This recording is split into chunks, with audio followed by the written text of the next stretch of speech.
Saludos, queridos patitos.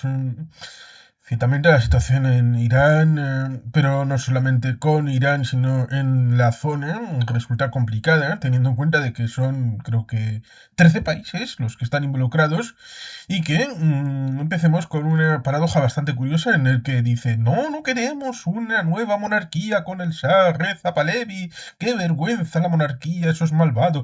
Vale, tienes una república de Irán en la que el heredero es como nuevo líder supremo. Mojtaba, que es el hijo del anterior líder supremo, lo cual dices, fantástico, esto huele a Corea del Norte. Buenas tardes, Juan Carlos. No solo Corea del Norte, ya quizá un poco se ha aplicado el esquema de hace 26 años de aquí, que fue el de la Primera República Árabe Hereditaria, ¿no? Estamos hablando del caso de Bashar al-Assad o a través de Hafez el-Assad, su padre, y tendríamos que añadir también todo el factor relativo a lo que se intentó perpetuar también allí, ¿no? En la región, quiero decir, estamos hablando de 2000, en 2003 es cierto que cae el régimen bacista de Saddam Hussein, en el cual los dos herederos directos, más Qusay, el hijo pequeño, que Uday, porque Uday queda lisiado o, bueno, incapacitado debido a un atentado en el que sus piernas quedan paralizadas, tiene que seguir caminando con muletas y sería una muestra de debilidad, pues Qusay y Uday son eliminados, creo que era en julio, agosto, no recuerdo bien, de 2003, en una ofensiva de la 107 División Aerotransportada en Mosul, ¿no? 107 División Aerotransportada estadounidense, quiero decir. Se intentó con Jamal Mubarak, el hijo de Hosni Mubarak, cae lo que es el régimen de Mubarak y este hijo es detenido. Mubarak al final es absuelto, pero muere en un hospital militar de El Cairo hace 6 años exactos, poco antes del confinamiento por la COVID-19. Y se está intentando incluso con los hijos de Ali Abdullah Saleh, el líder de Yemen del Norte, luego de Yemen unificado y asesinado tras la revuelta Houthi en 2017. Aunque en un principio había dimitido de su cargo como presidente, seguía siendo, digamos, el strongman en las sombras, ¿no? Todo ello en varios sitios caracterizados bien por dos cosas. Por una república autoritaria con un líder fuerte y una red clientelar muy potente. También puede ser el caso de la República Islámica de Irán, a pesar de que no es un país árabe. Y es una teocracia comparado con lo que era esta república que he citado, que nominalmente eran seculares. O bien monarquías petroleras absolutas, en las cuales la dinastía es la que vertebra lo que es el propio Estado-nación, ¿no? En el caso de Qatar, los Al-Thani, en el caso de Arabia Saudí, lo dice el propio nombre, la Casa de Saud, y un largo etcétera que podemos estarnos refiriendo durante toda una hora, ¿no?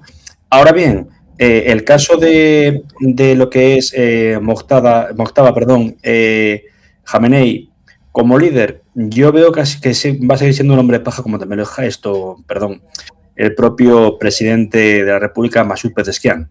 ¿Por qué? Pezeshkian es una persona reformista nominalmente, es el presidente que ha accedido al cargo con mayor edad, creo que va a cumplir 73 años este año, e igualmente el hijo de Jamenei tampoco es un gran ayatolá como su padre. Le falta varios, digamos, llamarlos cursos del Belay al-Faqih, pero bueno, se considera un régimen continuista y mi opinión personal es que los que están mandando la sombra es la IRGC, como comentamos alguna vez Juan Carlos, tú y yo, en algún podcast con Pago Campa, el que controlaba, creo que dijiste, entre el 12 y el 13% de la economía del país.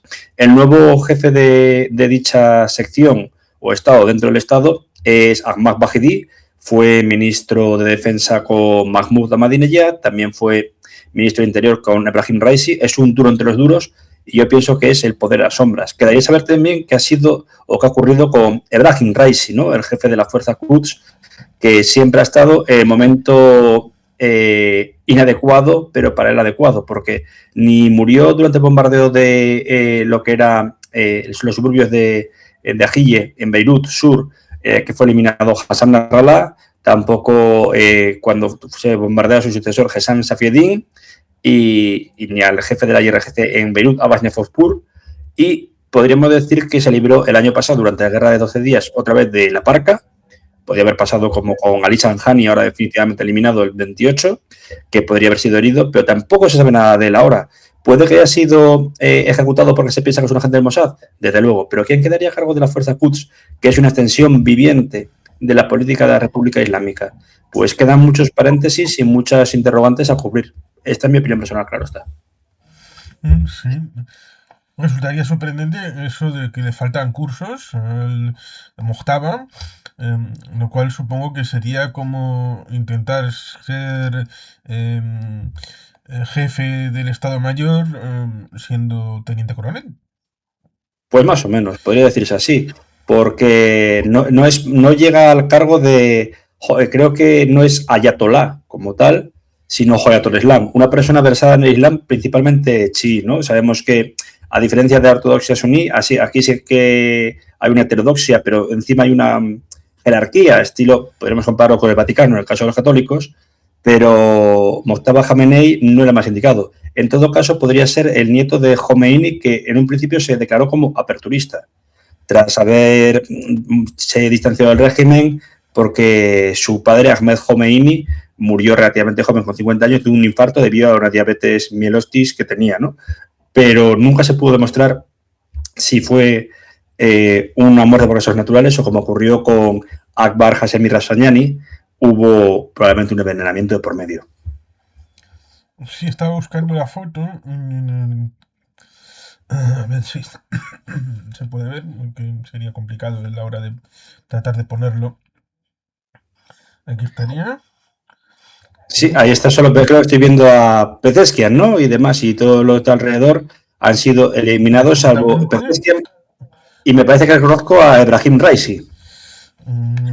Ahí estaba supuestamente Alive. Sí, el comandante este muchacho. Este de ahí.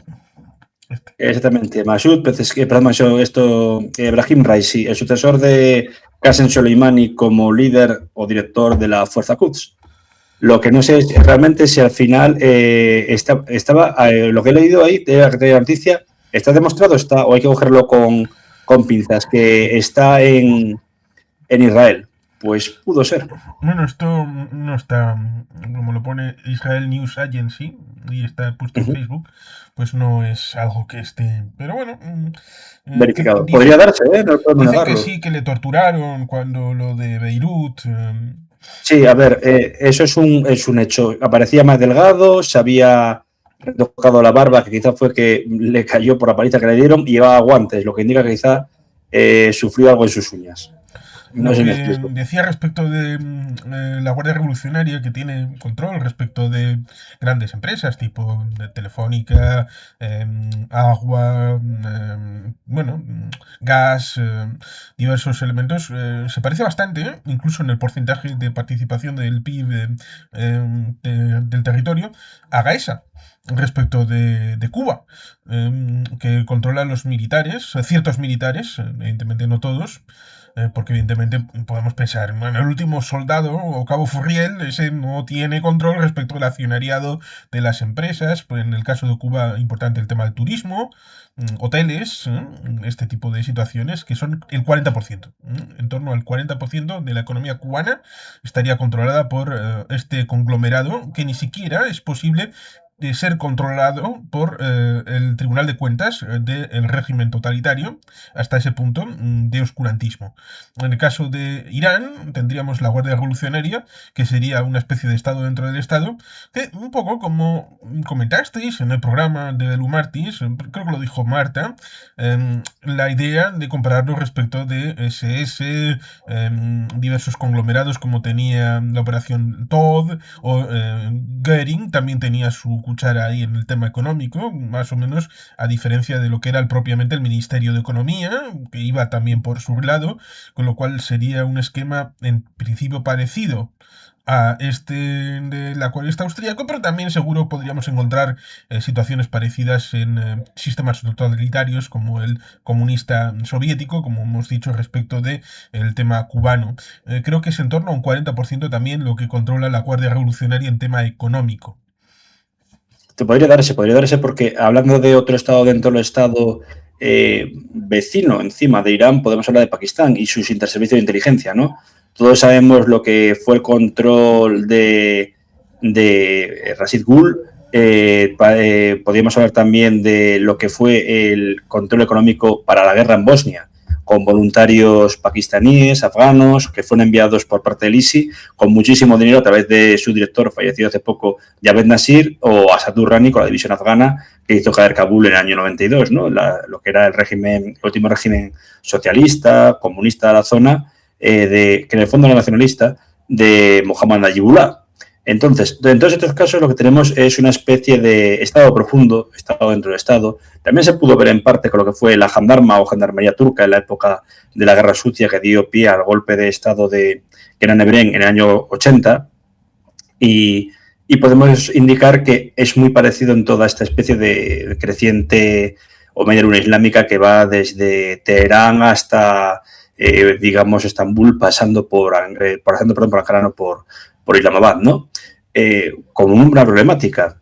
Las subdivisiones de la IRGC, por mucho que les moleste a los propios cabezas pensantes del régimen, la división, si alguien mira lo que es ahora mismo cada una de las secciones de dicha, bueno, tanto la Fuerza Quds como la IRGC, me recuerdan muchísimo al-Has, la Mujabarat de Saddam Hussein, y dentro de la Mujabarat de Saddam Hussein también la Guardia Republicana, que estaban encargadas de proteger a los VIPs como el propio Saddam.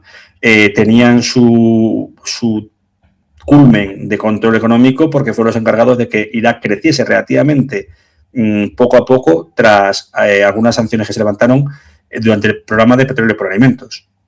En el caso iraní no fue tan grande las sanciones porque las sanciones contra Irak no podemos negar que fueron indudablemente muy lesivas para lo que era la población civil. Me recordaba mucho a lo que fue el propio Tratado de Versalles. Se podía haber hecho de otro modo contra Irak sin que sufriese tanto la población civil para acabar con Saddam.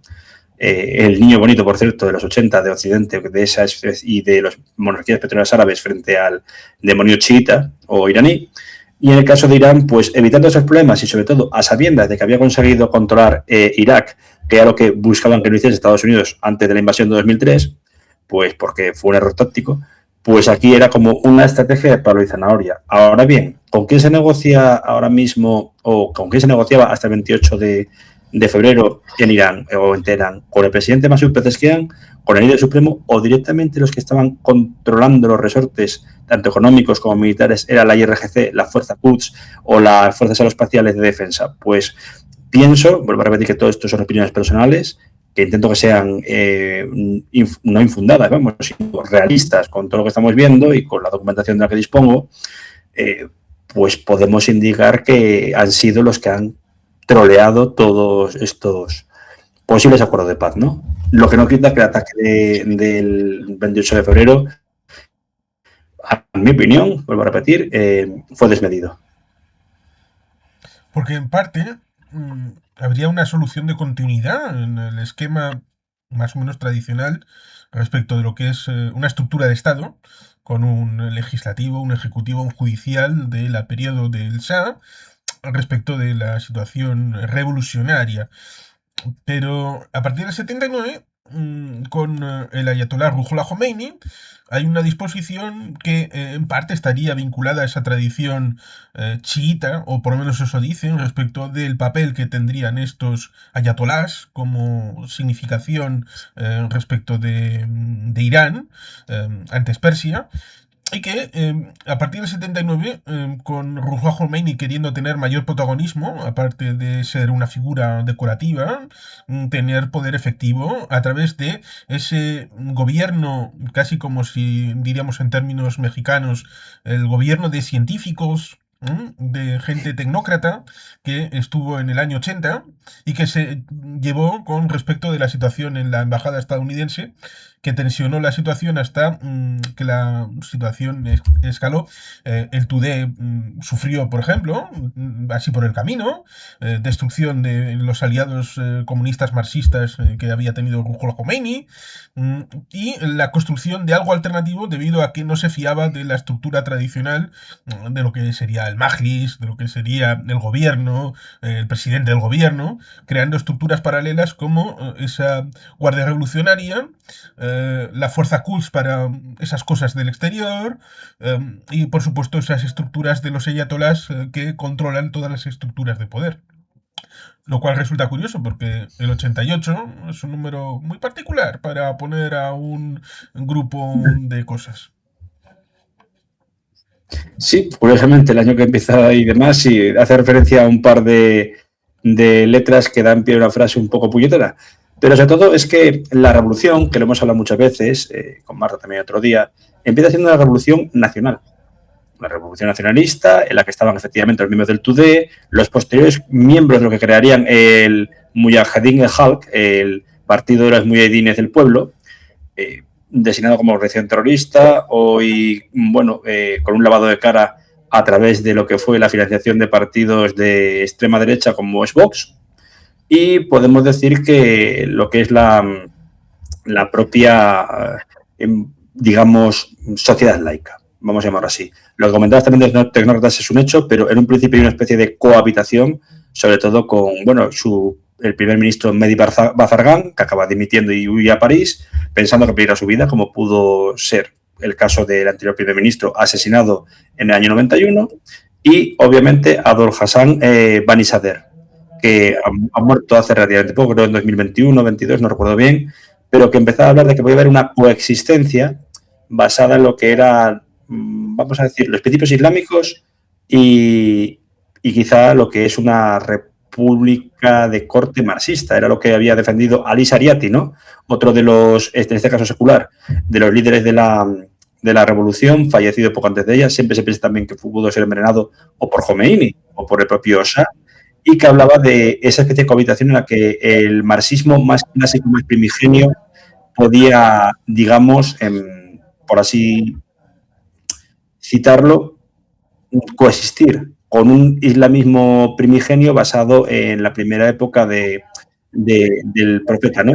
No podemos negar también que Jamenei, en esa época era, no digo Khomeini, Jamenei, que luego pasaría a ser presidente de la República, antes de ser nombrado líder supremo, pues hablaba ya también de que el movimiento islámico tenía que ocupar todas las capas, hablaba también del velayato, pero no podemos ignorar una cosa. Se veía a Jamenei como un pragmático frente a Khomeini. Jamenei era mucho más fundamentalista que Khomeini. Jamenei tradujo al persa, al farsi, mal llamado farsi, las obras de Sayyid Qutb, ¿no? Padre del yihadismo, fundamentalismo moderno, ahorcado por Nasser, pues unos 12, 15 años antes, no recuerdo bien. ¿Qué quiero decir con ello? Que desde luego la pérdida de Ali Khamenei no debería darnos tristeza, pero sí hemos de decir que su eliminación fue completamente ilegal. Era un jefe, máquinas pesas, era un jefe de Estado de una nación, y esas cosas no pueden llevar a buen puerto.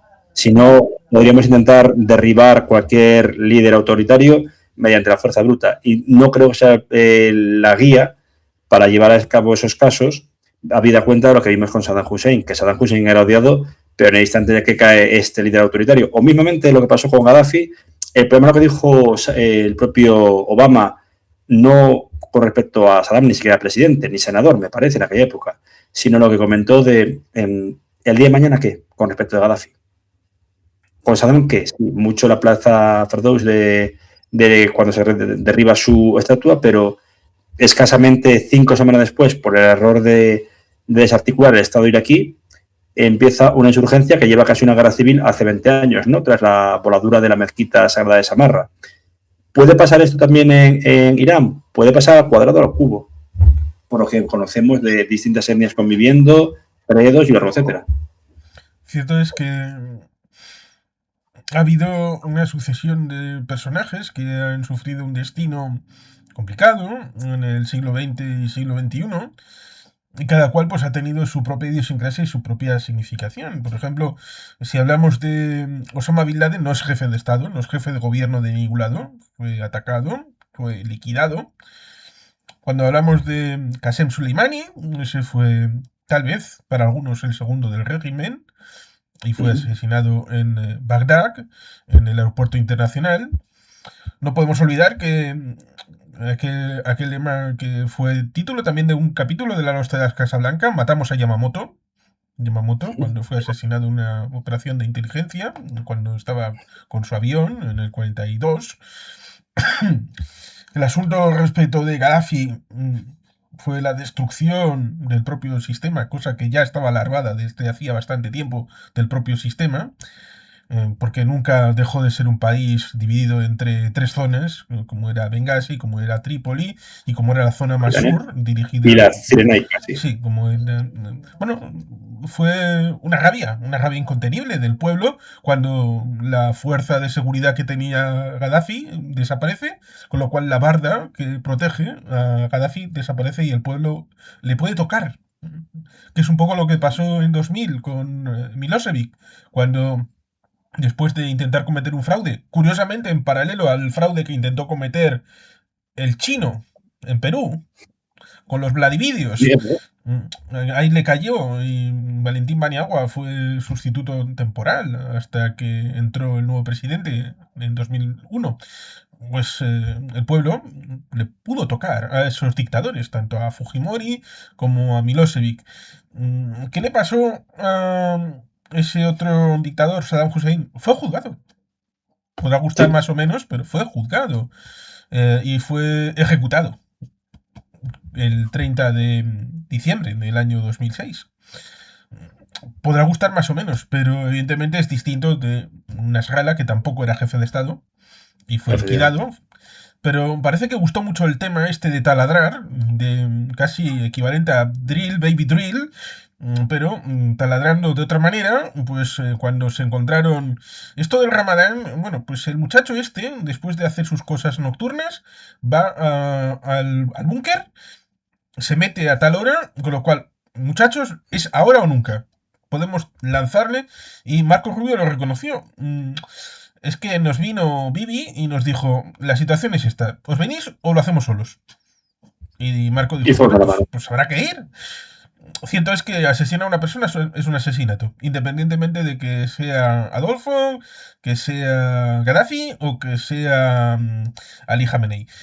Otra cosa es la duda también existencial respecto de ¿había que no hacer nada? Simplemente ponerse muy guapos y decir no a la guerra.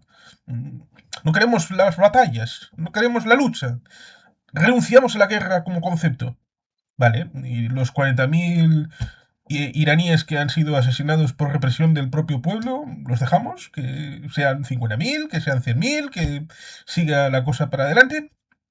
Porque Estoy completamente de acuerdo, sí. sí, porque a fin de cuentas hay un elemento que destruye la narrativa de los que hablan de derecho internacional, que sería la siguiente. Si Irán devuelve el golpe a aquellos que le han atacado, entonces sería una dialéctica entre los que le han atacado y los que y ellos. Pero ellos no se defienden atacando únicamente a estadounidenses e israelíes. Que esa Atacar es a la los hora. posibles aliados.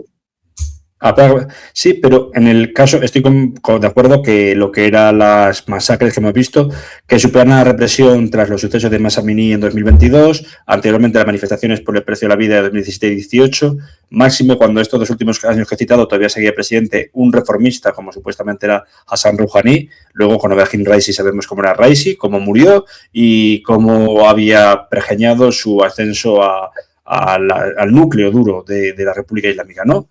Pero en este caso también es que puestos a hablar así, claro, sí, desde luego nadie quiere la guerra, efectivamente nadie desea, a menos que lo tenga muy claro, pues tanto Trump como Netanyahu poner tropas sobre el terreno, con lo que puede causar, ya hemos visto lo que hemos hablado lo que es Irak, y no solo eso, sino las más que posible bajas, ¿no? En un país que son 90 millones de habitantes. Pero también tenemos que hablar de otras cosas. Se ha asaltado a todos aquellos que querían un protocolo quizá de paz, basado en paz por sanciones. No voy a meterme ahí, ni mucho menos, pero voy a ver un poco de hipocresía por parte de la Unión Europea, porque hace 4 años, escasamente un mes antes de lo que fue el asalto, la invasión, que seguimos con ello de Ucrania, guerra de Ucrania, hubo una masacre masiva en Kazajistán. La Unión Europea no hizo nada y las cifras oficiales hablan de 30.000 muertos. Tampoco se hizo nada en 2005 en Andiyán, donde hablan que el régimen de Karimov asesinó a 150 personas y la realidad es que fueron quizá 10 o 100 veces más. Entonces, en estos casos, ¿qué es lo mejor hacer? ¿Invadir esos países? Es complejo. No voy a negar que aquí en Irán había que hacer algo. Pero a todos aquellos que dicen que lo del no a la guerra es quizá había que medirlo, creo que no había que haber ninguna guerra, eso seguro. Pero ahora mismo, sobre todo, a sabiendas de que Irán puede ser una potencia nuclear, y lo que estamos viendo estos días de cómo va a cambiar el esquema económico, estoy pensando ahora en datos macro, no en datos micro, pues tenemos un problema. Eso sí, no quita ello que la gente iraní está siendo masacrada, pero también está siendo la gente de Yemen, y vamos, pues, porque también hay que culpar de ello en parte a Europa. No culparla, sino decir, hemos sido cómplices de una situación muy compleja. Como ha sido la guerra de Yemen que ahí sigue, y el posible error de meter tropas sobre el terreno, seguir con esta campaña de superioridad aérea, que pueden dar pie a que lo vivimos en Irak. ¿Evitó algo la campaña de superioridad aérea desde el año 91 hasta el 2003, con una mini guerra por medio por la salida de los inspectores de la ONU en el año 98, 99, no recuerdo bien, porque creo que fue antes de Kosovo? Diciembre del 98. 98, ¿no? Y ya luego vino Kosovo en el 99. ¿Evitó eso que Saddam cayese, o hizo que Saddam cayese? No. Aquí lo que sí tendría que haber un poco, en mi opinión, vuelvo a repetir, una estrategia, habida cuenta de que ya no está Khamenei, quizá de palo y zanahoria. Ello no quita que tendría que, lo lógico sería que el régimen islámico desaparezca. ¿Va a dejarlo por las buenas? Me temo que no. Pero quizá atacarlo que dé pies a un caos regional más potente. ¿Habría que armar a una oposición? Dependiendo. Porque Irán no lo compone solo lo que es la nación persa, ¿no? Sabemos, lo hemos hablado también tú y yo, Juan Carlos, con Pavo Gampa, estamos hablando de que hay desde cachemires subidos, cachemires, hasta una gran minoría baluche, kurdos, que en más de una ocasión Odia nos ha hablado de la situación de los kurdos iraníes, que es absolutamente aberrante, aún peor de la que sufren en Turquía o en Siria, sobre todo por el apagón informativo. Tenemos a los Tazai, tenemos incluso minorías no islámicas y ni siquiera presas, como son armenios y georgianos, que llevan en el país 150 años. E incluso en Teherán estamos hablando de que hay 100.000 personas de origen hebreo, ¿no? Entonces lo veo muy complicado, y ahora mismo pues una campaña de esta guerra continua, que hablamos también otra vez con David acerca de este futuro que veíamos en el libro de Keegan de guerras futuras, o mismamente en la Tercera Guerra Mundial de Sir John Hackett, tendríamos que considerar cuál es el escenario, no de hoy, no de estos días, sino de aquí a unos meses. Y eso, que es el término que se utiliza ahora tanto para, digamos, operativos de la OTAN, haciendo informes, como incluso para otro lado digamos, del Caspio, que son futurólogos. No futurólogos pensando en rappel, no, futurólogos haciendo esquemas de sistemas de qué pasaría y si cae otra vez el nuevo líder supremo. ¿Habría ya no un triunvirato de la asamblea de clérigos, sino ya militar? Porque vuelvo a repetir que para mí los que están gobernando desde la sombra ahora mismo y desde hace tiempo son los militares. Y que usan a los de los turbantes como coartada, más o menos. Efectivamente. Más o menos pantalla a la hora del control efectivo del poder. Pues es posible. Lo mismo que hay gente que utiliza el wishful thinking a la hora de desear algún escenario, pero que evidentemente ellos mismos se han torpedeado. Estoy pensando, por ejemplo, en los kurdos. Se ha hablado, incluso me he llegado a hacer eco de alguna de estas informaciones, de que los kurdos iraquíes habían entrado para apoyar a las unidades de los kurdos iraníes, pero por un lado, no sé hasta qué punto los kurdos iraníes pueden tener armas o no armas y estar en disposición de tener peshmergas en Irán a la hora de ejercer un control efectivo de su propio territorio. Los kurdos iraquíes y también los sirios y también los turcos les pueden decir a sus hermanos iraníes en la identidad kurda: ojo, que esta gente que os está tratando de decir, no digo Israel sí ha ayudado a los kurdos, ya ha tenido una cierta disposición, pero otra cosa es la continuidad territorial que no han tenido nunca, y la dificultad ahora de los diferentes frentes en los que está inserto Israel, incluso desde 2003 en adelante, pero también en otros momentos. 2023 en adelante, es decir, desde el 7 de octubre, en el que hay un montón de objetivos, pero Estados Unidos ha demostrado, incluso con Donald Trump, especialmente con Donald Trump, que ha traicionado a los kurdos más de una vez. Si de hecho Ahora, me permites leer sí, una noticia que me ha llegado a última hora, sí, sí, claro. advierten que a través de la página geográfica historia de Instagram está verificado. Los kurdos de Siria advierten a los kurdos de Irán que no se alineen con Estados Unidos en la guerra actual, asegurándoles que terminarán siendo usados y dejados a su suerte tras haber un acuerdo final entre las partes. Les han recordado también que aprendan de la no grata experiencia de los kurdos en Siria. Es por ello, pues, que los kurdos de Siria se suman al pedido de los kurdos turcos e iraquíes para que los kurdos de Irán no se dejen utilizar como peones del tablero regional. La realidad que estabas narrando ahora, Juan Carlos, perdona que te interrumpiese. No está bien, porque sí encaja perfectamente. Con el asunto de los kurdos, podríamos poner previamente el asunto de 2003, en el que fueron utilizados para tratar de conquistar Irak, con una pinza que iba desde la zona norte y que en parte tiene que ver con Afganistán. En el año 2001, entre septiembre y octubre, la Alianza del Norte sirvió de pinza desde la parte del norte para tratar de controlar, cuando también desde Pakistán, por supuesto, iban a entrar algún tipo de tropas, pero controlar así lo mismo que la invasión en Irak siguió un esquema más o menos parecido, utilizando los Peshmerga en la zona kurda iraquí, y Irbil, sí, sí. desde Kuwait, estilo también lo que sucedió en la liberación de Kuwait del 91, pero en el 2003, tratando de introducir tropas para ir en dirección hacia el centro, ya sea Kabul, ya sea Bagdad. Aquí podría pasar algo parecido, o el esquema que pueden tener en Washington sería algo parecido. Sí, pero claro, en el año 2003 hubo una perspectiva para los kurdos en Irak, pero cuando hicieron el referéndum en Mosul, los que gobernaban en Irak en ese momento en Bagdad les enviaron a los ejércitos directamente. ¡Hala! Parad. Y eran pro-Irán, recordémoslo, era el gobierno, no estaba ya Nuri al-Maliki en 2017, dices, ¿no? En septiembre del Sí, 17, sí. sino Haidar al-Abadi, y aún así era el partido al-Dawa que era un estómago agradecido de Irán, eso es Vamos, seguro. que les Igual, obligaron a retranquear. Oye, que vosotros, Erbil y Suleimanía, y ya está, ¿eh? Estas cosas de Kirkuk, de Mosul, no, no, no, no, no, no. Y por supuesto todo en por interés Siria. de... En Correcto. Siria Y también, también, hemos visto. El asunto sí, en sí. la Rojava, les han dado un sopapo tremendo, se ha desarticulado Rojava completamente y Salvo un Estados Unidos pequeño no ha dicho cantón nada. cercano a Alepo, sí, sí, y esto lo comentaba Tino Brugos, que en paz descanse, que decía, ahora el miedo es que, o mi miedo, no lo ha visto afortunadamente porque él con la Asociación de Amistad Hispano-Kurda, me decía, mi miedo es que el gobierno de HTS utilice la táctica del árbol y las nueces, ¿no? Como se diría.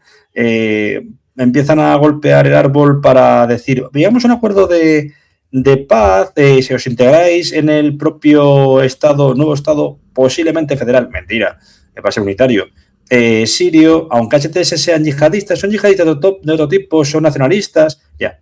Y cuando cayeron las nueces pasó lo que pasó. Lo que pasó primero con los drusos se está aplicando ahora con los kurdos. Ni más ni menos. Con lo cual, evidentemente, tanto los kurdos en Siria como los de Irak pueden decirle a los de Irán, ojo, cuidado, porque también los propios de Turquía, no podemos olvidar. Cierto es que Erdogan y el neotomanismo son una cosa distinta, diferencial, pero cuando no estaba Erdogan, en el año 98-99, hubo un intento de genocidio. Vamos a dejarlo en intento, porque esto de hablar de genocidios es complicado, pero digamos que evidentemente era en contra de una etnia concreta como eran los kurdos, y se utilizaron armas de Estados Unidos para ejecutarlo. Cosa que luego, posteriormente, fue objeto de polémica entre Estados Unidos y Turquía a la hora de qué se podía hacer o no, pero eran los militares de cuando los militares laicos controlaban desde la parte de atrás el Estado. Sí, de hecho, era la época de la red Ergenekon, fue cuando también ocurrió el suceso de Surluk, en el cual se mató el ministro o viceministro de Interior en un accidente de tráfico. Iba con un mafioso, Hussein Belioglu, y aparte con el líder del Hezbollah kurdi. Cuidado, diferenciar el Hezbollah kurdo del Hezbollah libanés. El Hezbollah kurdo tiene el mismo nombre, el Hezbollah kurdí, pero es completamente prosunita. Y quizá como una especie de atisbo del neotomanismo del que hemos hablado, ¿no? No solo eso, me parece que en la época en la que tú comentas, año 98-99, curiosamente, había un gobierno del partido, del partido republicano popular de Turquía, en el cual el líder Bülent Ecevit, supuestamente laico, estaba utilizando operativos yihadistas para acabar con los kurdos.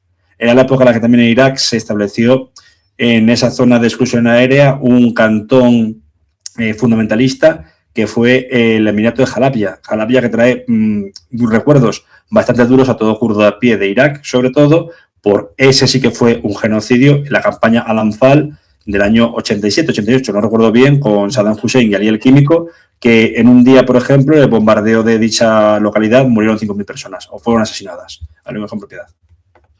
Sí, por eso los kurdos en esta ecuación, para tratar de, entre comillas, hacer una especie de liberación desde dentro, no es operativo. No es operativo porque saben el percal, saben el paño, cómo está establecido, y que Estados Unidos, con Donald Trump especialmente, no es de fiar.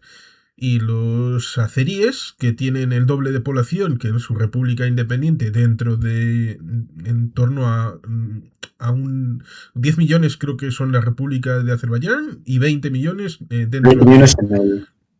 Pues creo que no están suficientemente establecidos para servir una fuerza de choque, que pudieran decir, vamos a coordinarnos azeríes y kurdos para tratar... Y además que el 70% de la población de Irán es persa. Y con otro problema añadido, mucho se habla de lo que son los baluches, que pueden tener apoyo pakistaní, porque Pakistán e Irán siguen siendo enemigos de a pie, más que la India incluso, pero los baluches se dividen entre esa rama que fundó el partido Yundala, de Abdul Malek Rigi, partido de una organización terrorista, que busca así la emancipación del Baluchistán, sin Baluchistán, pero a través de un Estado Islámico. Y los otros, por ejemplo, de Ariga Awami, creo que era, que buscan una zona secular, una zona buffer que pueda ser autónoma dentro de Irán, pero secular. Odian a la República Islámica. Unos por ser fundamentalistas sunitas, los otros por ser secularistas y buscar una nación autónoma con base en la lengua y su idiosincrasia, algo que para el régimen teocrático es su mayor terror, una posible balcanización del país. Es curioso que el concepto de balcanización se haya aplicado en los últimos años, por una parte, con miedo en los regímenes autoritarios de algunos países, enarbolan esa bandera, como es el de Irán, y otros les encanta utilizarla, como es el caso de uno de los que está sufriendo ahora la ira iraní, valga la redundancia casi, como es Emiratos Árabes Unidos, que creo que lo comenté contigo y con Paco, Juan Carlos, se está convirtiendo en un actor regional que le encanta hacer como Eres, ¿no? Expediente de regulación de empleo en los cuales trocean países. Ha visto con Somalia, Somaliland, se está intentando hacer con Siria, estoy seguro, con Sudán 3/4 de lo mismo y con Yemen ya lo han hecho.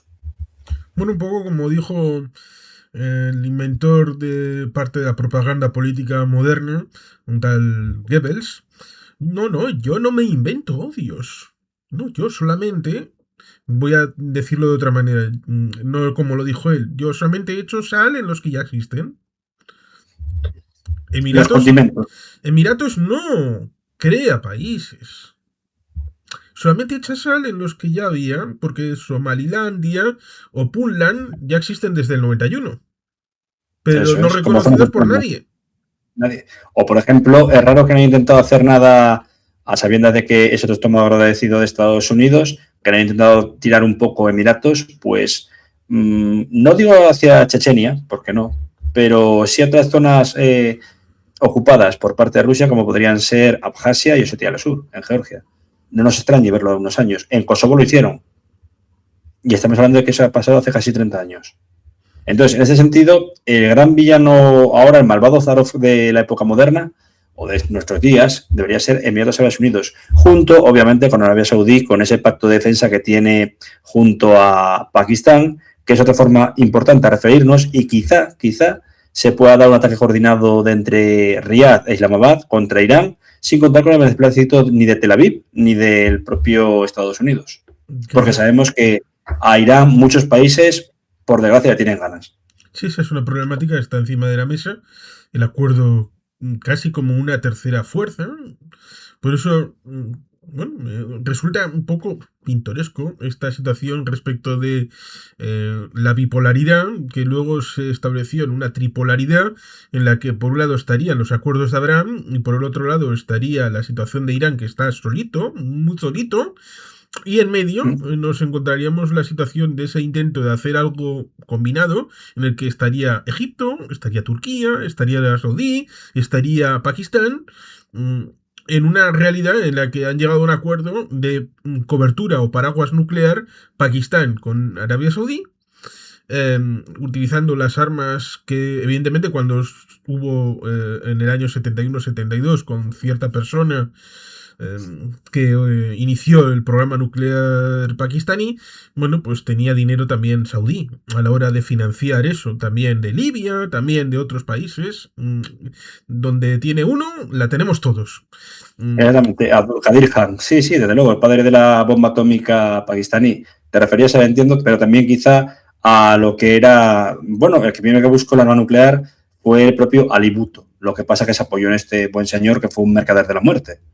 Sí, y que pareciera que ahora tenemos un escenario en donde está la situación con esos 13 países que estarían involucrados en la pelea con Irán, pero ahí en un lateral está Pakistán y Afganistán pegándose el uno con el otro. Y si sucediera lo que tú dices, de que Arabia Saudí y Pakistán coordinaran algo para atacar juntos a Irán, convencional o nuclear, pues entonces se podría fusionar todo conflicto en esa zona y tal vez por la fuerza de los hechos Irán y Afganistán se convertirían en aliados circunstanciales. Sí, podría ser. Pero también pasó, por ejemplo, a ver, ahora parece ser que Pakistán ha condenado los ataques. Otra cosa muy distinta es ver hasta qué punto está a favor de un régimen que nominalmente y durante mucho tiempo ha sido enemigo de Islamabad por el tema del trato a las minorías chiitas, sobre todo, no solo a los chiitas duodecimanos, incluso a otros como son la secta Ahmadiyya, ¿no? Entonces, eso es un poco estrategia otra vez de palo de zanahoria y de aliados volubles, que de un momento a otro pueden cambiar las tornas. Y ya lo hemos visto más veces, mismamente también con el tema de la invasión de Irak. Pakistán e Irán están unidos contra lo que era la presencia estadounidense, pero por el contrario, Pakistán estaba a favor de Estados Unidos en Afganistán para evitar que los iraníes pasasen y tomasen el control de la zona, principalmente las zonas de la Alianza del Norte, que son bastante poderosas en cuanto a tierras raras o tierras extrañas, perdón.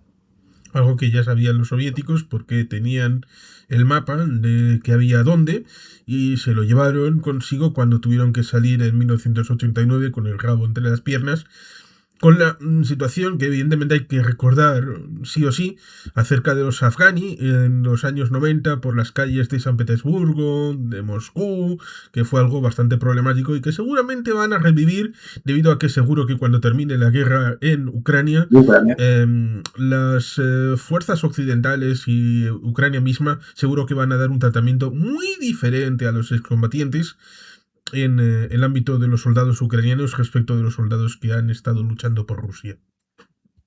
Ya básicamente se está hablando de una afganización del conflicto ucraniano, no refiriéndome al estancamiento, que también, sino a todo relativo a lo que sería la vuelta a casa de soldados con neurosis de guerra, que probablemente pasará como en Afganistán, volverán a caer en el alcohol, en las drogas.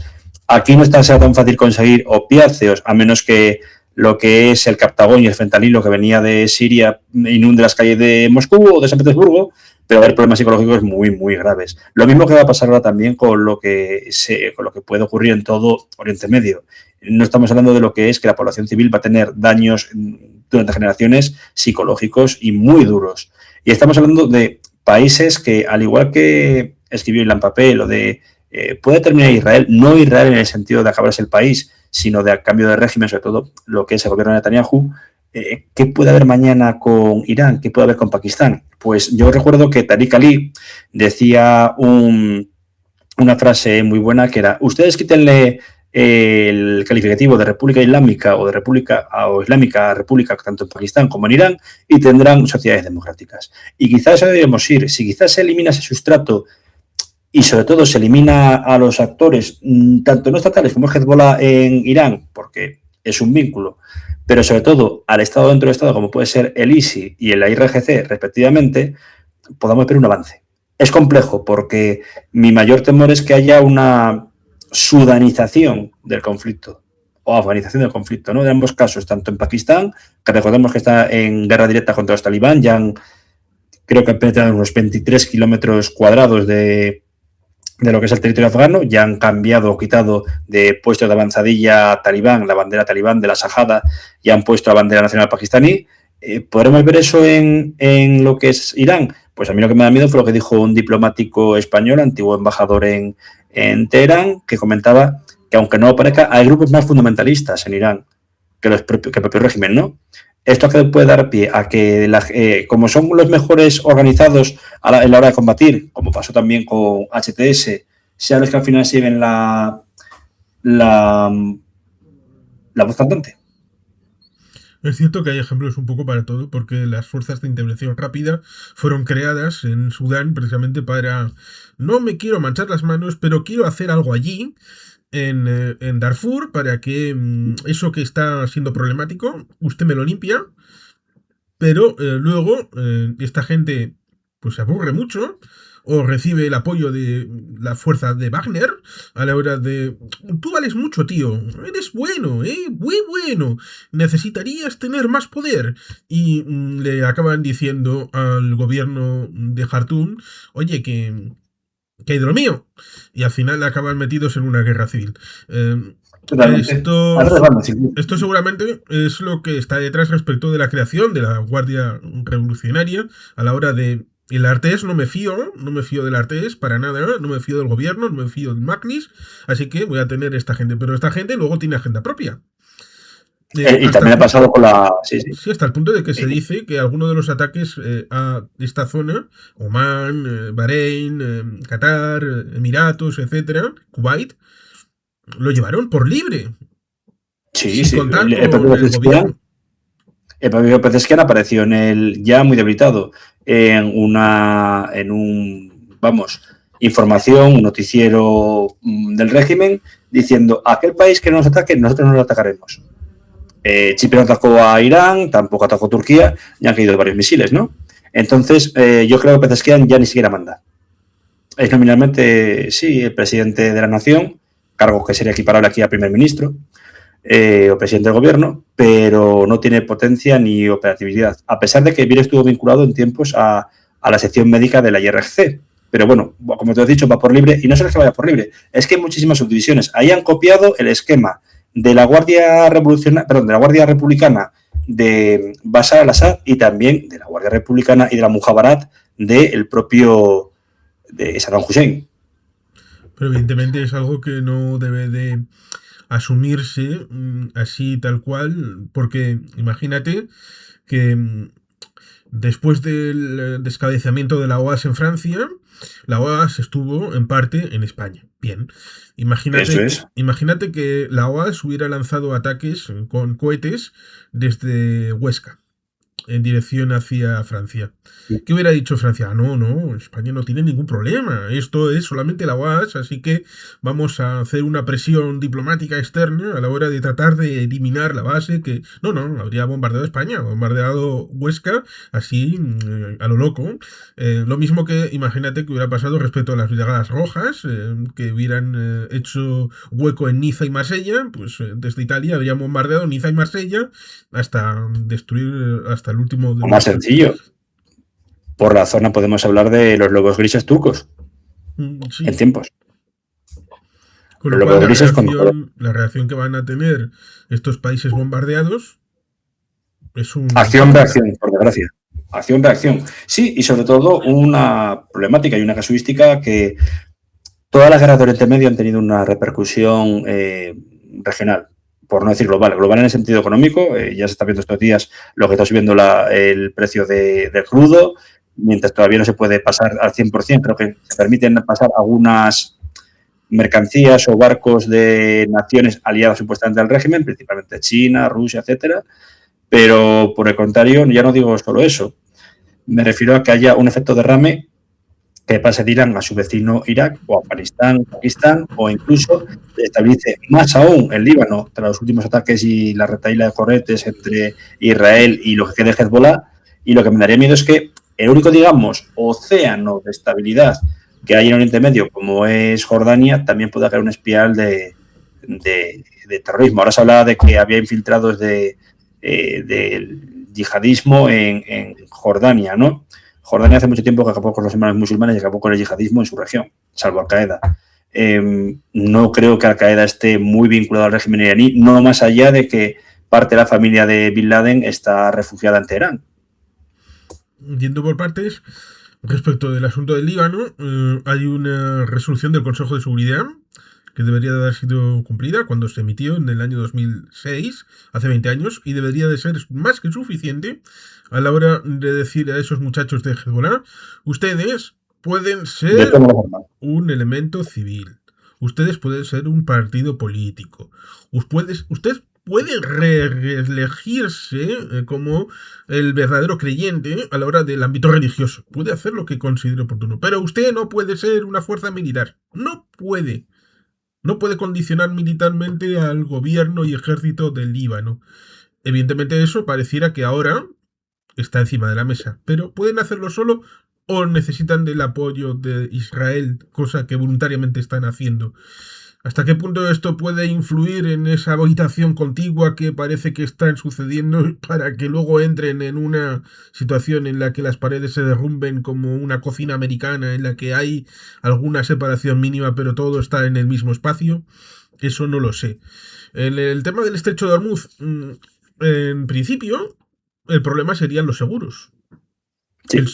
Estarían los barcos en un lado y en el otro, pero no habría ninguna limitante porque las fuerzas navales, tanto del ejército, es decir, la marina oficial, como de la Guardia Revolucionaria, se habrían hundido ya no existirían. Habrían atacado un puerto, todos esos pequeños puertos costeros, porque de los Zabros para arriba es donde está la franja de la población, y hacia la costa del Golfo estarían bastante vacíos, a excepción de estos puertos que estarían, estarían hechos, bueno, pues para el tema del comercio y también para ciertas cosas de seguridad, pero serían elementos más o menos puntuales.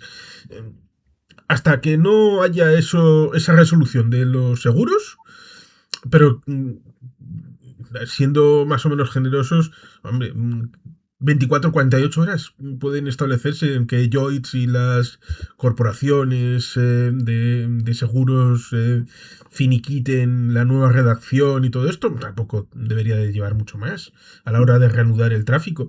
Sobre todo porque es una paradoja bastante curiosa, porque a los iraníes les interesa seguir enviando petróleo a China, porque si no, no tienen dinero. No, y encima aparte es un mercado muy grande, estamos hablando de 1,1 billones de habitantes y consumidores en potencia. De todo tipo, sí, sí. Lo cual también es curioso porque a los chinos también les interesa el estado actual de las cosas, porque si hay sanciones, les pueden vender a los chinos solamente. Y si le venden a los chinos, entonces como son el único vendedor y comprador, entonces lo tiene que hacer con descuento. Así que a los chinos les interesa un cambio de cosas o que los iraníes estén sojuzgados y jorobados y en el hoyo. Cuanto mejor, peor, ¿no? Se suele decir. Sí, sí, pues tiene toda la pinta. Ahora bien, también las sanciones llegan a muchas subdivisiones económicas de Irán, ¿no? Estamos hablando de lo que es, por ejemplo, ya hay sanciones por su programa de drones, programa de venta de armamento a Rusia, lo cual también me parece bastante curioso, ¿eh? Yo sigo diciendo a día de hoy, y ya ni tanto, que el único producto made in Rusia sigue siendo el petróleo, y era antes el petróleo y las armas. Mal debe decir las cosas cuando tiene que pedir afluencia de armamento al régimen de los ayatolás, no sabemos si moribundo o no, y también armas ligeras y hombres a Rojetman. Sí, que aparte de nombrar sucesora a su hija, estableciendo la línea a una cuarta herencia de la dinastía, supongo que se ve joven y fuerte, porque la muchacha es jovencita, y bueno, él tiene como 41 años y la jovencita creo que tiene 12 o 13. 16. algo así. Así que alguien podría pensar, le va a dejar a su hermana. Pues no, la hermana no, hala, venga. Eh, en Irán, con el tema este, bueno, pues tenían una fábrica en Venezuela de ensamblado de drones, lo cual resulta Sí, ciertamente sí, curioso. Lo mismo que sí. No, pareciera y que a Latinoamérica también. sí, la Triple Frontera, bueno, Irán también estaba presente por allí. Para que digan, No, ha no, es habido pues, que en incluso en LATAM, en el Nigeria por Oblast de encima LATAM no tienen nada que ver con esto. No, no, sí, sí, está todo imbricado. y no solo eso, incluso en Nigeria con venta de armas a grupos insurgentes, no tipo Boko Haram, pero sí a grupos insurgentes de un clérigo sunita que al llegar a nigeriano, de étnico, o yoruba, que estuvo en los años 90 en Irán y al volver se había convertido en chiismo e intentó implantar una especie de velayato en esa zona. Y en Nigeria tiene un problema muy gordo tanto con lo que es Boko Haram, temporalmente Estado Islámico en África occidental, oriental, perdón, y de un tiempo a esta parte, pues otra vez con Al Qaeda, pero sobre todo con el factor de Al-Shabaab, que también está presente por la zona, la rama local de Al-Qaeda, pero en Somalia, y este clérigo chiita que todavía no recurrió a la lucha armada. Pero tampoco Boko Haram en sus inicios era, eh, digamos, salafista yihadista, perdón, hasta que toma la reina de poder Abu Bakr Sekau, fallecido hace escasamente 5 años. Sí. Creo que resultaría interesante si pudiera seguir país por país la situación de esos 13 países que están involucrados respecto del conflicto a la hora de que evidentemente no han atacado instalaciones militares, han atacado instalaciones civiles, aeropuertos principalmente, a la hora de esas relaciones entre Irán y estos países en el ámbito del Golfo. No solo eso, sino que también tenemos que hablar de lo que es podría decirse como la diplomacia a través de los misiles. Me explico. Estos países Irán está intentando frenarlos a través de ataques, pero se sabe perfectamente que alguno de ellos llegó a tener muy buenas relaciones con Irán. Hemos de recordar, por ejemplo, uno de ellos, una monarquía petrolera de Golfo que fue durante 4 años un estado paria. Estoy hablando de Qatar. El Qatar tan famoso de Qatar Airways, también de Qatar Foundation, del Mundial 2022, no, sí, 2022, perdón. Y no solo eso, sino también del factor de que, ¿por qué fue esas sanciones? En la primera administración Trump, a escasamente 6 meses del inicio de, 5 meses, perdón, del mes de junio de 2017, Qatar, que se había vuelto uno de los principales compradores de gas licuado de Irán, hemos de recordar que también no solo el petróleo que tiene Irán, tiene muchos recursos naturales y últimamente el gas licuado, que es mucho más barato, dado que el petróleo iraní, como el de Venezuela, no tiene mucha calidad, pero se utiliza como arma arrojadiza por la derivación a cada uno de los mercados importantes. En el caso del petróleo venezolano, a Cuba y otros países como Haití, en el caso iraní, pues hacia China, ¿no? Su mayor consumidor. Pero en lo que ocurre aquí es que ese gas licuado interesaba a Qatar para empezar a diversificar su economía, para llegar a 2022 con las arcas saneadas, y lo que consiguió que fue un embargo que duró pues básicamente hasta 2021, en los primeros momentos de la diplomacia por vacunas, auspiciada por Israel, sobre todo para moverlo hacia los acuerdos de Abraham. Aunque ahora, corrígeme si me equivoco, ¿Qatar lo ha firmado? Qatar, Los acuerdos de Abraham. de momento no, porque sirve una especie de... fue un mediador respecto a determinados elementos, como por ejemplo el asunto de Gaza. Hubo algún que otro acuerdo que se negoció en Qatar, porque Qatar recibía a alguno que de estos líderes de Hamas, hasta que desde Israel se les dijo, como sigan haciendo cositas respecto de Gaza barra Israel, nosotros no vamos a seguir haciendo ese lugar como un santuario. Y recordarás que hubo un ataque directo Sí, de hace Israel unos a meses, sí, sí. Qatar para decirles claramente, Una base de Hamas. Sí, sí. decirles, ojo, Y que no, porque Qatar tiene una base de Estados Unidos.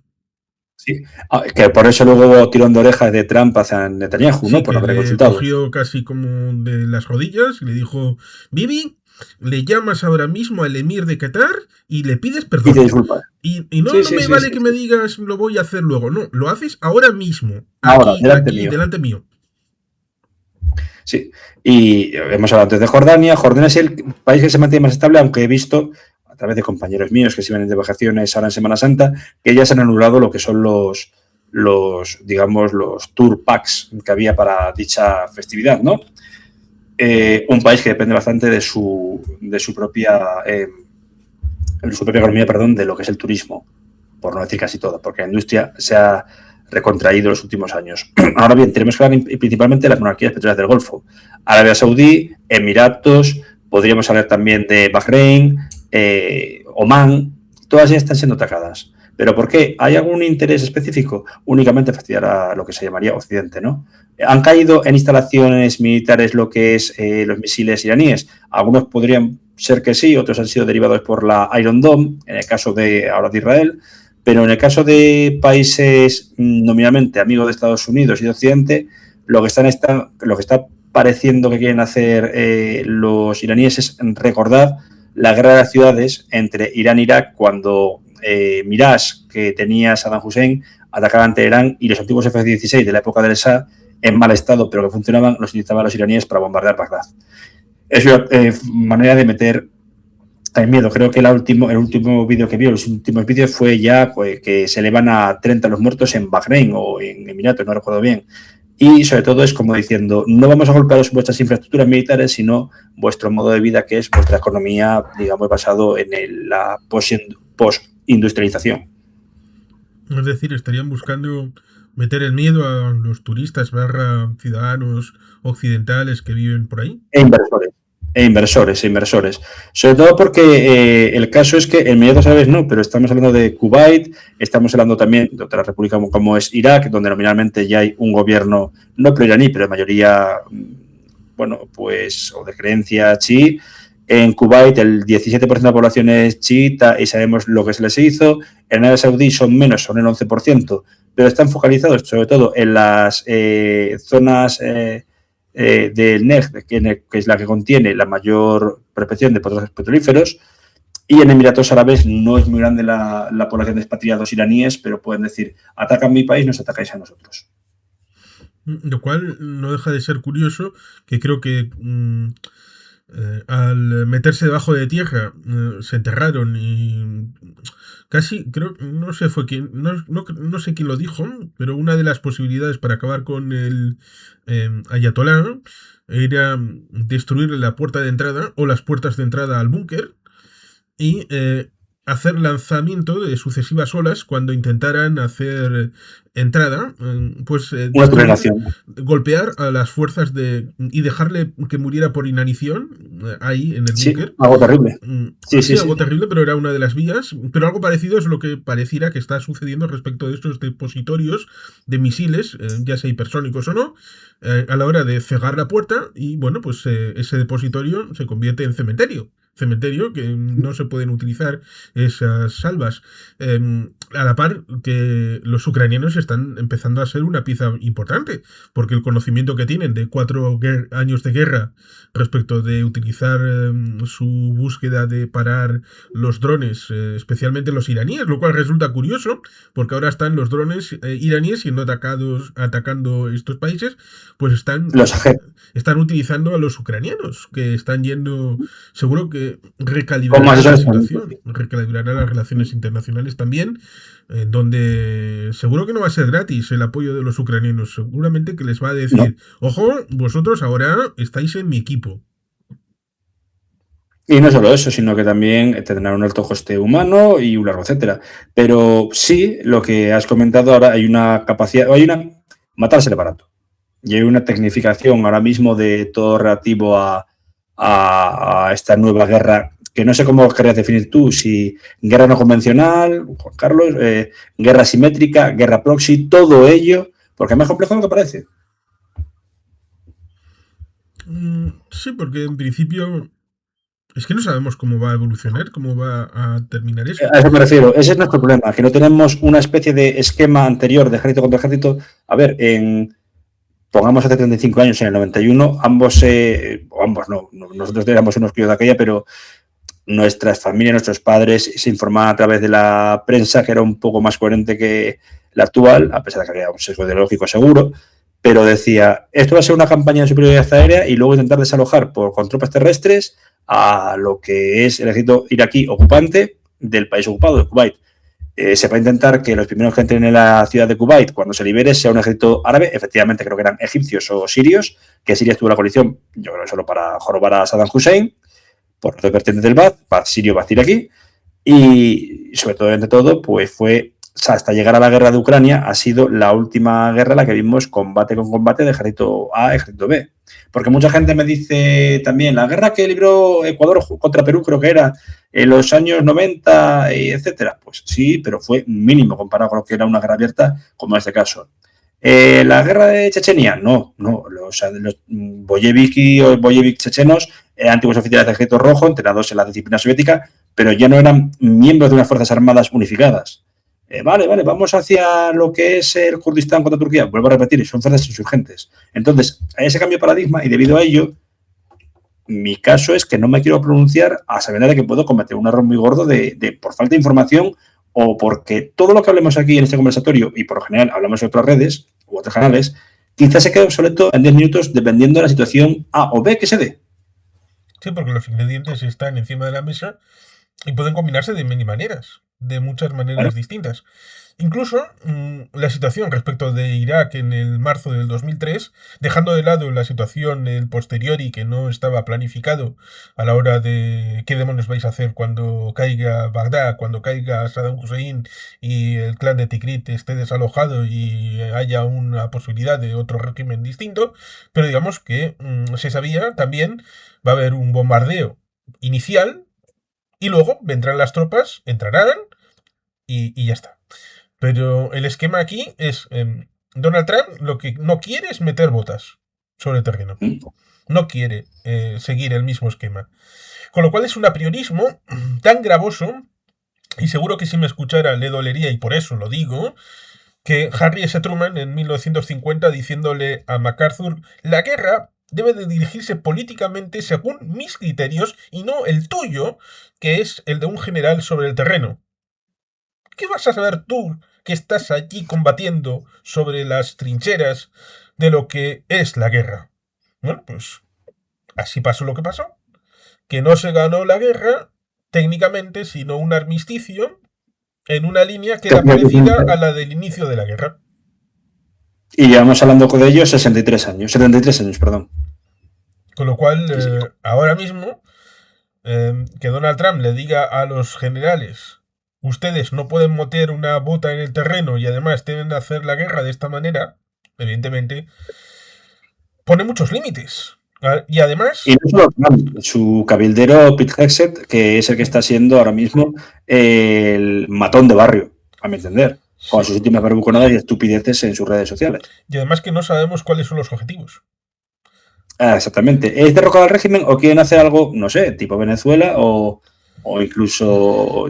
Siempre dijo el propio Trump que haber matado a Saddam era un error. ¿Ahora en qué se plantea entonces? Que pueda, no sé, es que no sé, un Irán sin los ayatolas y colocar, como he dicho anteriormente, a modo temporal a un triunvirato de militares, si no están ya dominando el país.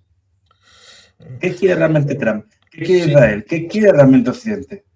Que lo fácil para la Guardia Revolucionaria sería dar un autogolpe, decir somos distintos, ahora es un régimen militar laico, presentamos algo distinto y aquí paz y después gloria. El problema es que Donald Trump podría utilizar eso para decir, ¿veis? Ya hemos logrado eso, ¡hala! Nos vamos. Que se queden, claro. Podría hacerlo perfectamente. Porque... Y lo que decía... Sí, perdón. Es que tendríamos problema nuclear. Sería un vector. El tema de los misiles, sean hipersónicos o no, sería otro vector. Otro vector. ¿Esto interesa a Israel? ¿Hasta qué punto? ¿Hasta qué punto el punto 1 es más importante que el 2 o al revés?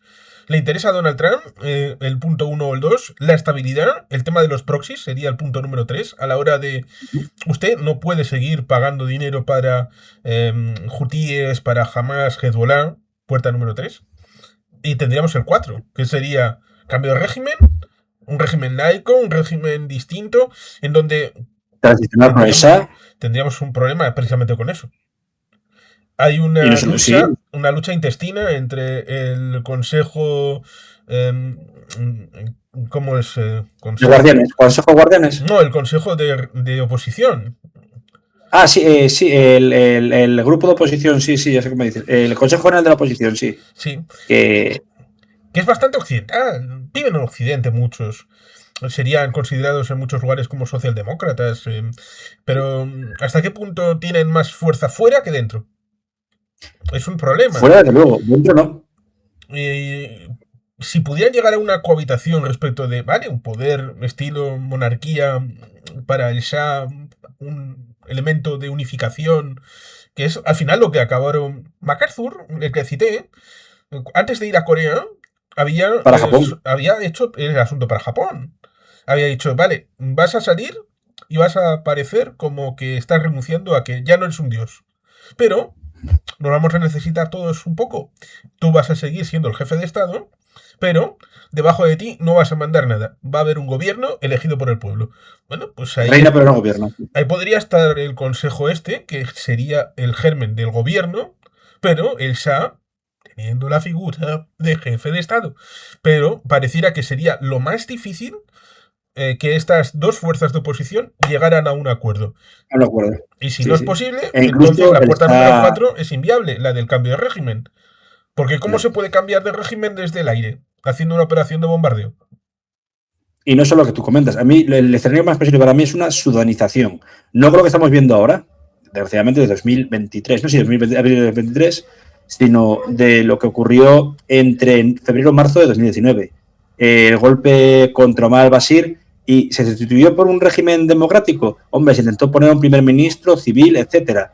Pero al-Burhan, ahora mismo, el presidente, poco después lo destituye.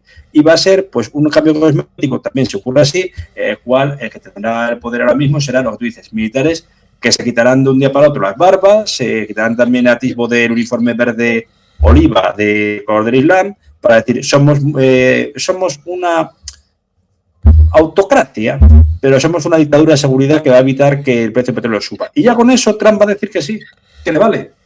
Sí, una autocracia como Al-Shara, del estilo de los países del Golfo, o de este muchacho Bin Salman, que, bueno, bueno, de otra manera. Voy a citar dos palabras que evidentemente refuerzan lo que he dicho respecto de una campaña que pudiera ser de 15 días, 30 días, un poquito hasta Noruz, o quizá un poquito después, de campaña aérea. Rolling Thunder. Rolling Ah, Thunder. Laos, Camboya, ¿no? Laos, Camboya Alguien y Vietnam. pensó, precisamente hace más de 50 años, que con campaña aérea Rolling Thunder iban a conseguir cumplir todos los objetivos en Vietnam. Y la respuesta evidente fue que no. ¿Por qué hacer un Rolling Thunder 2.0 en Irán? Piensa alguien que va a resolver los problemas que puedan tener de los objetivos no declarados, que eso también es otra, ciertamente. Y no solo eso, sino que la campaña de Rolling Thunder lo que dio pie, básicamente, ese bombardeo, fue que a un país vecino, que aquí podría ser, qué sé yo, Irak, se desarrollase los Gemeres Rojos. Nadie quiere un escenario de vuelta como, bueno, pues el caso. Bueno, tuvimos los Gemeres Rojos en Irak, el propio Daesh. Sí, ¿Queremos eso de nuevo? o esa situación precisamente en Irak, en donde, por eso lo decía, y está muy bien que lo hayas enganchado, lo has cogido al vuelo. La idea precisamente de que en Irak hay dos bandos. Los chiíes nacionalistas que dicen somos árabes, primero árabes e iraquíes, y los que son, no, primero chiíes, y en Qom están los líderes auténticos del chiismo universal, y esos son nuestros líderes. El Hezbollah frente, digamos, como los líderes fundamentalistas a favor de Irán, frente a un clérigo, en principio enemigo de Estados Unidos, pero que luego no tanto se ha secularizado, sino que se ha retirado de la vida pública, como es Muqtada al-Sadr. Entonces, sí, podemos ver un escenario muy complicado. Sí, ¿qué pasa si resulta una guerra civil en la que ganan unos y se convierten en una especie de nuevos Gemeres Rojos y montan la mundial en Irak, que está justamente en el epicentro, para precisamente se suele olvidar el pequeño hecho de que en la guerra del Golfo Irak invadió Arabia Saudí. Eso es, sí, lo que fue la operación Escudo del Desierto, antes de la tormenta del desierto. que es cuando también lo que dio pie, digamos, al yihadismo moderno por el despliegue de 150.000 tropas a instancias de la monarquía, creo que ella era rey Fahd, sí, Fahd, ¿no? Era el Sí. rey que poco después cuando era el infarto, antes de Abdullah, y que pide, vamos, tropas estadounidenses, tiene beneplácito de los muftíes, pero hay un multimillonario que se pone un poco encabronado y dice que puede mandar a su ejército irregular, el veterano de Afganistán. El rey le da matariles diciendo que no, y ese se convierte en el instante de inicio de la fetua contra judíos y cruzados por parte de Osama Bin Laden y la creación básica de Al-Qaeda. Lo cual resulta curioso porque ese muchacho es como si el vendedor de cablalas de la calle monta una fatua. No tenía ningún tipo de No derecho tenía, a la hora no, de hacer eso. No era ningún religioso, no tenía ni un títulos. erudito islámico, ni mucho menos. Pero claro, si a Mojtaba le han dado el curso así por correspondencia en 5 segundos, usted ya Nacerá de puede ser, Nacerá, pues Osama Bin Laden dijo, pues yo me autotitulo lo que me dé la gana. el único que tenía capacidad de todos estos que hemos citado por jurisprudencia islámica para decretar fetuas, incluso una yihad, aunque fuese ilegal para muchos eruditos musulmanes, siento decirlo, pero fue Abu Bakr al-Baghdadi. Porque ni siquiera Ayman al-Zawahiri, que tenía, creo que era instrucción islámica, era más allá de un médico. Un médico cairota. Efectivamente, sí, que de hecho Al-Qaeda se crea con la unión de lo que era el Maktab al-Hidamat, la casa de huéspedes de Abdullah Sam, el padre de la yihad moderna, muerto en el año 89 en extrañas circunstancias con un coche bomba en Islamabad. Siempre se habló de el ISI pakistaní, del JAD afgano, a través de ellos el KGB soviético. Siempre he pensado que ha sido el propio Bin Laden, o fue el propio Bin Laden, pues por otra cosa tan sencilla como celos, debido a que Osama Bin Laden era muy ególatra. Estaba encantado de escuchar su propia voz. Casi lo mismo que casi todos los, digamos, o fundamentalistas o, digamos, incluso los hombres fuertes, parecidos a Strongman, o líderes autoritarios de la zona, ¿no? No tanto, por ejemplo, ni Mohammed bin Salman, etcétera, pero sí, recordemos a Saddam Hussein, Bashar al-Assad, incluso más que su padre, cuando supuestamente Bashar era un reformista, ya hemos visto que reformaba de otro modo, con sangre y fuego, ¿no? Pero en el caso de Irán, lo que queda por ver es lo que, primero y fundamental, bueno, desde el instante en que Mojtaba Khamenei ha salido electo, aunque días atrás ya se comentaba que iba a ser el próximo líder supremo, se ha puesto un punto medio en la cabeza. Una tira en la cabeza, vamos. ¿Hasta qué punto puede estar peligrando su vida? Pues hoy mismamente a un jefe al sucesor de las fuerzas aeroespaciales de Irán ha sido también eliminado por Israel. También otro clérigo iraní que se encontraba en el seminario de Beirut. No digo comer, en Beirut. Y entonces proselitismo y supongo que campaña a favor del régimen. También ha sido eliminado. ¿Cuánto puede aguantar así un país? Y no solo eso, el problema de lo que alguna vez creo que fue Paco quien lo dijo. No es ya quienes mueren y su repositorio, sino que esa reposición suele ser de los líderes o cargos intermedios que a la par son los más fundamentalistas o los más radicales. No sé si la vertiente fundamentalista o más radical puede operar, pero por lo menos sí un elemento alternativo que es menos experimentados. No tienen el mismo recorrido, no tienen el mismo conocimiento práctico, más allá de lo teórico, y por lo tanto son gentes que tienen, digamos que, menores pozos de donde sacar el juicio a la hora de sus decisiones, lo cual es Sí, y seguro que sobre todo influye. muy viscerales. Y muy viscerales en el sentido de que lo hemos visto con la propia IRGC cuando ha hecho los ataques ahora, ¿no? Sobre las zonas que en un principio, como comentaba anteriormente, Pezeshkian había dicho que no iban a atacar y escasamente 55 o 57 minutos después la IRGC bombardeó, esta vez había sido Turquía, ¿no? Si no me equivoco. Sí, y ahí hubo una situación bastante curiosa porque hay una batalla Patriot de España y como España interceptó ese lanzamiento y acabó, sí, en suelo turco, pero no entrando en el lugar poblado, pues empezó a surgir así como champiñones una amistad turco-española ahí en redes, lo cual ha sido bastante asombroso. Y curioso, sí, desde luego. Máxime cuando España fue de condenó la ofensiva turca contra Kurdistán, también con lo que pasó en Nagorno-Karabaj, dando dinero a su hermana pequeña como es Azerbaiyán, y luego, etcétera. Pero quitando esta, que no llamarán muchos, ¿cómo se llama?, pragmatismo político, realpolitik, a mí me parecen términos obscenos, pues el factor a saber es cuánto puede aguantar el régimen, sobre todo por el tema de cuánto armamento dispone. Porque no lo sabemos. Porque seguirá teniendo mucho, pero ¿cuánto ha cedido ya a Rusia? ¿Cuánto ha vendido ya a Rusia?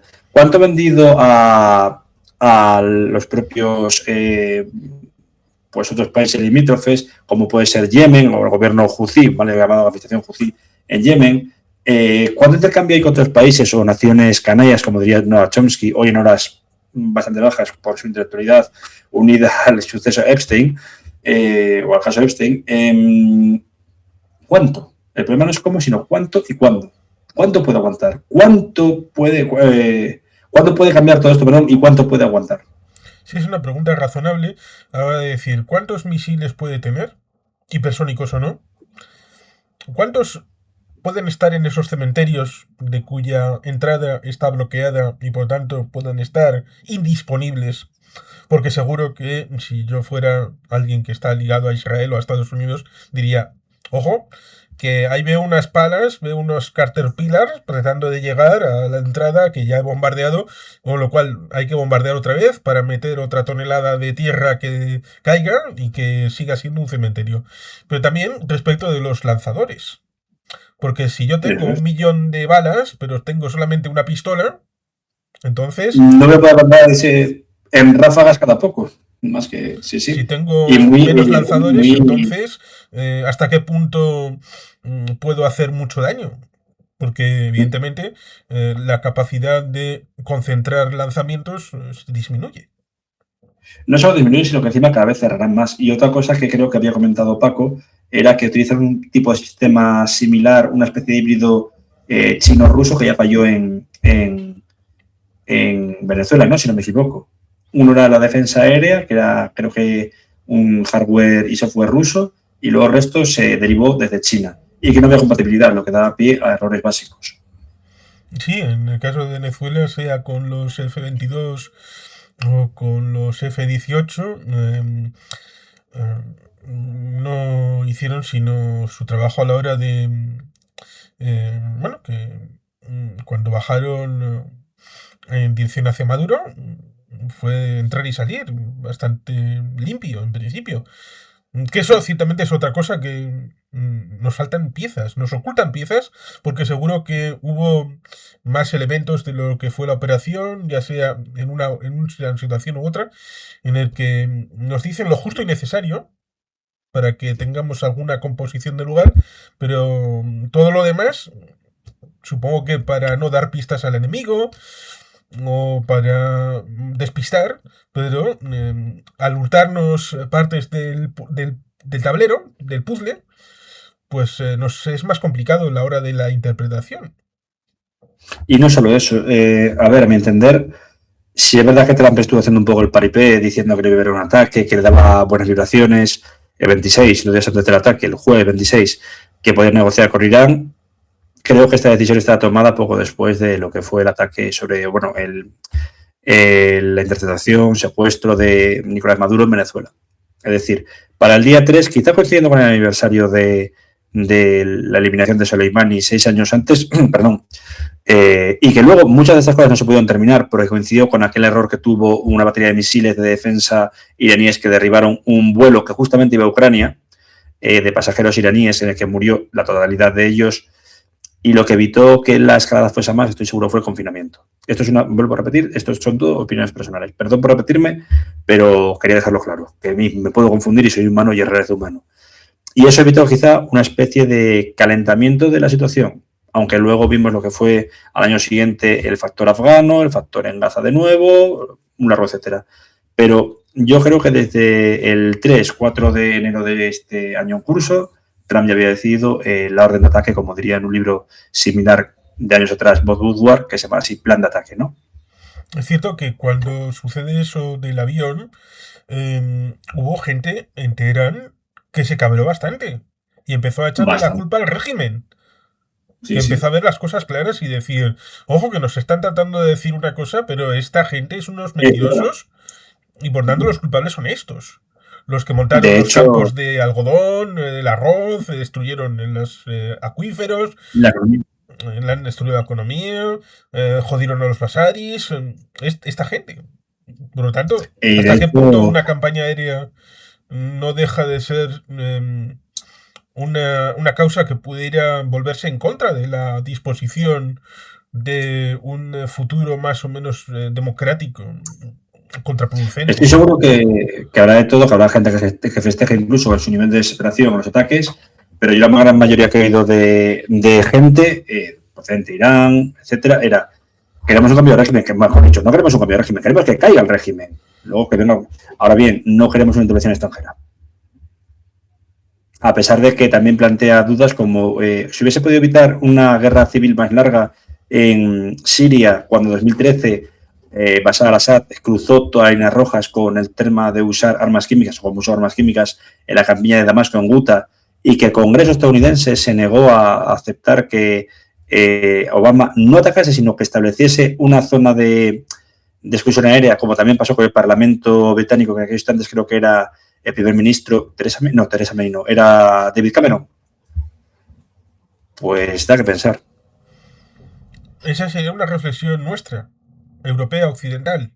A decir, nuestros límites morales, autoimpuestos, hicieron que permitiéramos que Al-Assad utilizara armas químicas, cosa que en teoría estaría tipificado como algo gravísimo en la normativa internacional, porque sabían que en caso de llevarlo al derecho internacional, este que algunos apelan como un hueco vacío, eh, no era una agresión porque era una guerra civil, con lo cual no operaba algo que está sucediendo en Ucrania que usted se puede defender sin más redimilgos ni necesidad de que le apoye nadie. Mm, pero, digamos que en otras circunstancias requiere la votación del Consejo de Seguridad. Y si Efectivamente. iba esa situación en 2013 con el tema de las armas químicas al Consejo de Seguridad, con independencia de que hubiera pruebas o no, Rusia habría dicho, lo veto. Oye, que usted les ha O vendido China. las armas estas. No, no, no, yo lo veto.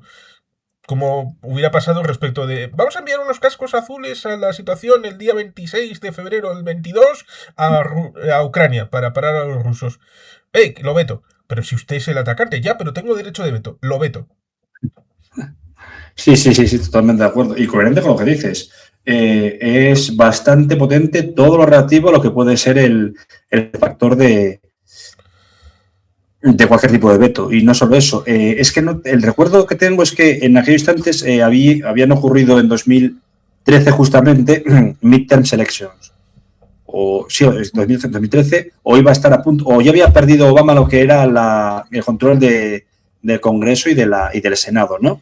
En este sentido, lo que ocurre es que se le vetó, no pudo iniciar una campaña de superioridad aérea o exclusión aérea, más bien esta última contra Assad por esa línea rojísima como llamó así Joby Warrick en su libro Red Line acerca del uso de armas químicas por parte de la dictadura de Bashar al-Assad.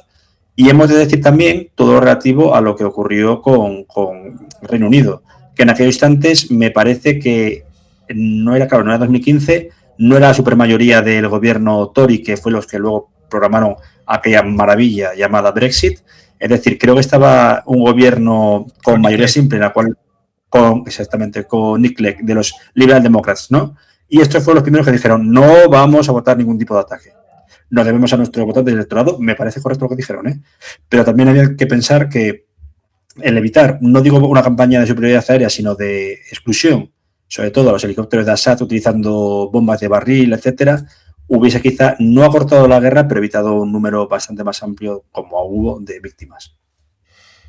Entonces, una reflexión interesante, a modo de medio conclusión, sería que cuando venga Donald Trump a decirnos X, entonces los europeos debemos decir, no nos gusta tu propuesta, Pero como hemos hecho la reflexión interna y vamos a tener una seguridad propia, nuestra política de seguridad y defensa significará tener unos ejércitos europeos cohesionados con un armamento propio en el que tengamos armamento suficiente para poder disponer de una capacidad tanto económica como social, pero también política y militar, de proyección del poder a nuestro entorno más cercano y a nuestros intereses como faro de libertad, como diría Marco Aurelio acerca de Roma. Roma es un faro Eso es. que solamente cuando es fuerte en el espíritu, es cuando es un foro irradiador, pero es débil y un leve susurro puede hacerlo desvanecer.